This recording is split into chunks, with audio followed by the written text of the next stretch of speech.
Hello, shooters and hunters. Hey, have you ever wondered why some cartridges have rims at their base and some don't have rims at their base?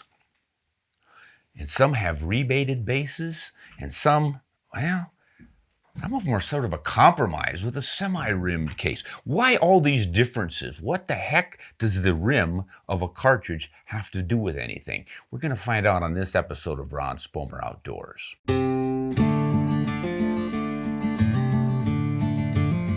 Before we jump into the rims of cartridges and why they're there, I'd like to invite you to subscribe to RSO TV, where we have exclusive videos on hunting and ballistics and hand loading and the things we can't necessarily show on public forums.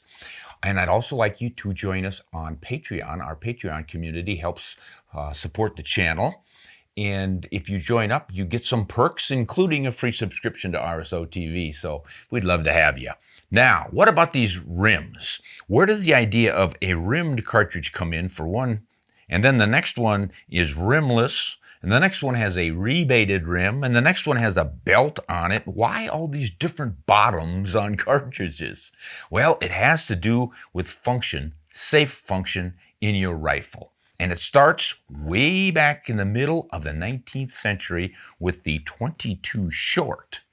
It actually started with the predecessor to the short, which was the BB cap. Flaubert, I think that's how you pronounce his name. He's Frenchman, so you never know. But he came up with the idea of taking a musket cap, the primer for a muzzleloader, the cap that you put on the nipple, that's the primer. He just put a BB on top of it, fired in a little gun that he made for it, and it was sort of a little play gun, a parlor gun for shooting targets and indoors and stuff. Called it the BB cap. And that became fairly popular with some folks. Smith & Wesson came along with that idea, and they said, why don't we just extend that cap a little bit, put some powder in it, put a bullet on top, and we'll call it 22 short. And that's where the rimfire 22s got started. And after that, a lot of rimfires. And they all had the lips on them, because that lip sticking out, the rim, is what prevents the cartridge from going too far into the barrel so that the firing pin can't hit it. The firing pin's got to strike a rimfire on the rim because the priming mix is inside of that rim. And when it gets pinched between the back of the breech and the firing pin, that's what sets it off. So all of the rimfires were built that way. They had to have a rim. But by the 1870s, they came up with some centerfires, and you can see the centerfire primer in the back of this 4570. But they kept the rim. There's no priming mix in that rim, so why do they have a rim on it? It's to stop it from going too far into the chamber. So when you've got a chamber on the back of a barrel and your cartridge fits in it, obviously it has to be pretty closely fitted, or you're going to explode the brass as it expands with the pressures. So it's a pretty tight fit. It's enough room, though, that you can easily get your cartridge in. You shoot, it expands, and that seals the chamber so the gases don't come back in your face. It's kind of a nice feature. And then it cools down really quickly, and because it's tapered, it can get extracted fairly easily, and that's the way they work. But the rim was put on there to prevent it from going too far into the chamber, because you can see with a straight-walled cartridge like this, what's going to stop it from continuing to go farther and farther forward until it's into the rifling itself. And when you shove the bullet into the rifling, suddenly you've got extra tension there, and then when you ignite it, it's got to overcome that inertia to get that bullet started, and your pressures spike, and you could blow up the action. So that's why they put the rim on there. They stopped that against the back of the breech at just the right distance so that they could adjust the firing pin to hit the primer hard enough to ignite it, but not so hard that it would punch through and again let those high pressure gases come out. It's a pretty finely tuned little system. So we had rimmed cartridges pretty much throughout the 1800s until 1888. And we'll get to that in a second, but here's an example of a rimmed case, and what I want to show you is the different thicknesses of the rims. That 4570 has a pretty thick rim. This 500 Nitro Express, big as it is, has a really thin rim, and so does this 470 Nitro Express. Why do they have such thin rims on those and such heavy ones on the 4570? And also, This 30-30, that's a pretty thick rim on there. But remember, all it has to do is stop that cartridge from going too far into the chamber. So it really doesn't matter if they're thick or thin. Why they chose one over the other, I don't know. But obviously this one is going to be more than sufficient to stop that cartridge in the chamber, and that's its job. So that's about all I know on that. And then the 348 Winchester is interesting. It and the 30-30 are rimmed cartridges, but they've got something different that you don't get on these straight-walled cartridges, and that's the Bottleneck. Now, wait a minute. If you have a Bottleneck, can't you use that to stop the cartridge from going too far into the chamber? Well, you absolutely can, and that's why the 30-06 and all the rest of our modern bottlenecked cartridges don't have a rim. I think the rims on these guys were left over from the old days because they were chambered in lever-action rifles. And as you know, most lever-action rifles have rimmed cartridges. Now, why is that? Well, because the rimmed cartridge inside of a tubular magazine, which is the standard on lever-action rifles until Savage came along with its Model 99, which had a vertical stack magazine, these guys in a tubular magazine work just fine with rims on them. And it may be that the rim had something to do with helping the function coming in and out of those tubular magazines. I'm not real sure on that one, but they stuck with them even though they could have used the shoulders to headspace. But that's what the Germans did with this cartridge in 1888. They didn't need a rim on this 8mm Mauser because they had enough shoulder, and they realized that they could use that shoulder to stop that cartridge inside of the chamber at just the right distance so the firing pin would do its job. So they got rid of the rim, and that helped feeding from a vertical stack magazine. So even though I don't have a whole stack of 8mm here, I've got a bunch of rimless cartridges, and you can see how they sit atop one another without the rims getting caught. You start running the rim bases through a stack magazine like that, and the rims tend to catch on one another. You have to end up making a magazine that's angled so that the bullets, I'll see if I can show you how that would work. They would sit like this, canted, and there's usually a curve in that magazine, so when they come up, their rims aren't catching on one another when they come out. Funny little things like that had to be figured out by the engineers back in the day. Well, they still do even today. So what we ended up with throughout the 19th century, up until they started those Mauser-style rimlesses, was a whole bunch of rimmed cases. And a lot of them were obviously used in the lever actions, and those rolled over into the 20th century, right up until, well, even today, you buy a Henry lever action rifle in the 30-30 or 45-70, or the old Winchester Model 94s in 32 Special, as well as the 30-30 and the 25-20, and all of those kept those rimmed cases. And of course they stayed on the rimfire cartridges because they have to, because whether it's the old 22 short or the 22 long rifle here, or the new 17 HMR, new in 2000 or 2001, whenever it came out, maybe it was 1999 they came out with that thing. But look at this one, the 22 Hornet. This guy came out in 1930, and it's got a rim. But look at how sloped that shoulder is. It's such a gentle slope that I think they suspected they couldn't necessarily slam it to a complete stop perfectly inside of the chamber using that shoulder, so they went with the rimmed case on it. But the 220 Swift is really strange. That came out only 5 years after the 22 Hornet. And look at the difference between those two. It's pretty amazing. In 5 years, how big they went. They created in 35, to this day, it's still one of the fastest cartridges out there, and the fastest 22. I think the 223 WSSM beats it. But this is a screamer, and way back in 35 they made it, but they kept what they call a semi-rim on this guy. They had the shoulder, and they had space on that shoulder, yet they still got a semi-rim. I don't know why they did that. They just left a little bit of that rim sticking out, so it is wider than the body. This one comes in at 4.68, or 0.468, excuse me, and the body is 0.442, so it's rimmed, but they call it semi-rimmed.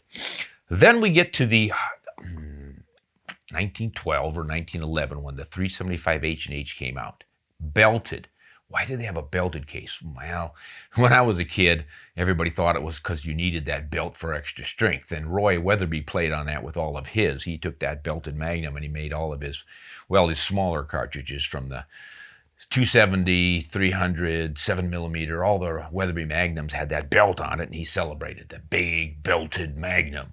But the belt is really for head spacing. They could, you would think, use those sharp shoulders to do it, but look at the original here. That's a pretty minimal shoulder bump. And I think H&H thought, we can't trust that thing to get stopped by the shoulder. We'd better put a rim on it. Well, a rim's not going to work in the bolt action Mauser rifles they were using for that guy. So they put a fake rim back here on the body. That's what the belt is all about. That little lip of a belt right there is what stops that cartridge from going too far into the chamber. There's your head spacing off of the 375 and all the other belted Magnums. Of course, when they started really necking those babies down, you get your 300 Win Mag, as well as all the Weatherbys and the 7 Rem Mag and the 264 Win Mag. Those had sharp enough shoulders that you can easily set that cartridge up to head space on the shoulder. What the factories do, I'm not real sure. I imagine they're still head spacing based off of the belt.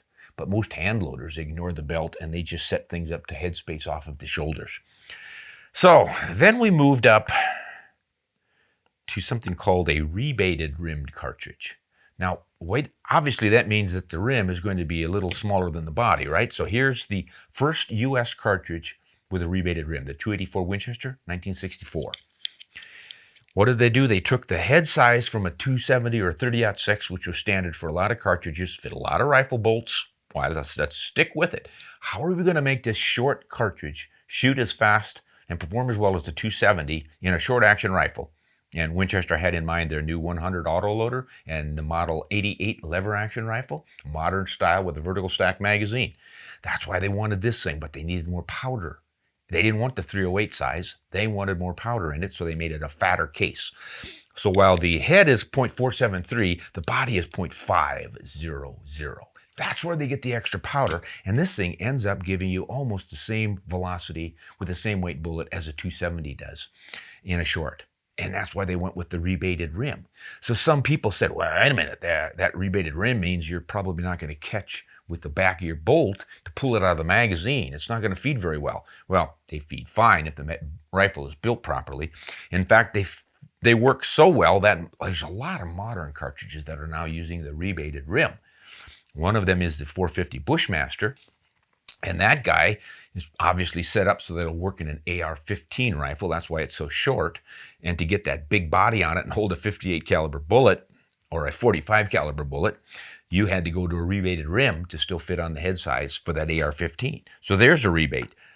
Ultra Magnums from Remington. They got the great big fat body on that guy. No belt.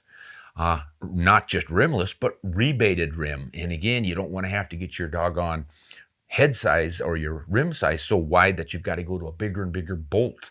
They can fit it into regular Model 700 rifles. The most recent that I know of, rebated rim, is from Weatherby. They got rid of the belt. They made the 6.5 RPM cartridge, and they've got a deeply inset rebated rim on that guy that looks to me a lot like the 284 Winchester. In fact, the dimensions are the same except for the length. They took the 284 Winchester and they lengthened that body, and that's how they get the powder volume they like in that 6.5 RPM. Works out pretty darn well. And then we have a real oddball right here. This is the 35 or the 350 Winchester Legend. The 350 Legend has no belt, has no rim, has a rebated cartridge, but it's a straight walled cartridge. What's going to stop that from going too far into the chamber and hitting your rifling? You've got to stop it somewhere for your head space. They use the lip or the mouth on the end of the case. There are some pistol cartridges that do that, but I have never heard of a rifle cartridge doing it before. This may be the only one. I want to look at the 30 carbine. That might do it as well. But that's really different. And to me, it seemed like, boy, there is not a lot of material there to stop that thing. So they must have to make their ammunition and their rifles very precisely for that to work. But apparently it does, because, man, a lot of people are loving that 350 Legend for deer hunting, especially with AR-15 style rifles. One final observation I'd like to make concerns the 4570 rimmed and the belted 450 Marlin. Now, if you look closely at those, you can see that the bodies are the same diameter. The 450 is a little bit longer, but why the difference on the base there in the rims? What they wanted to do with that 450 Marlin was build the power and the pressure up on that one to modern levels rather than sticking with what they were handicapped using in the 4570, which is the old trapdoor Springfield rifles that cannot take high pressures. So the 4570 can't drive a 300 grain bullet more than maybe 1800 feet per second, whereas the 450 Marlin can push it significantly faster because it's allowed higher pressures. Did the belt make it possible to have higher pressures? Only in that it prevents anyone with a 4570 chambering this in their magazine. Even though the body size is the same, with that belt on there, you can't get it to chamber. And that was just a safety measure. So you just never know what's going to work for your cartridges. These engineers have to really be thinking to come up with this stuff, from that 350 Legend working off the mouth and this guy using a belt. And it's just pretty interesting the way our engineers come up with cartridges that will work. And that's my explanation of why we have all these different rim sizes and styles. You know, it's not essential information. You can buy a rifle, buy the right ammo, and go out and shoot and become the world's greatest hunter and the greatest shot, not knowing how any of this stuff works. But I've just always found it fascinating to understand fully how these things are happening and why. So I hope you enjoyed this little educational segment from Ron Spomer Outdoors. And until next time, this is Ron Spomer wishing you the best, and as always, hunt honest and shoot straight.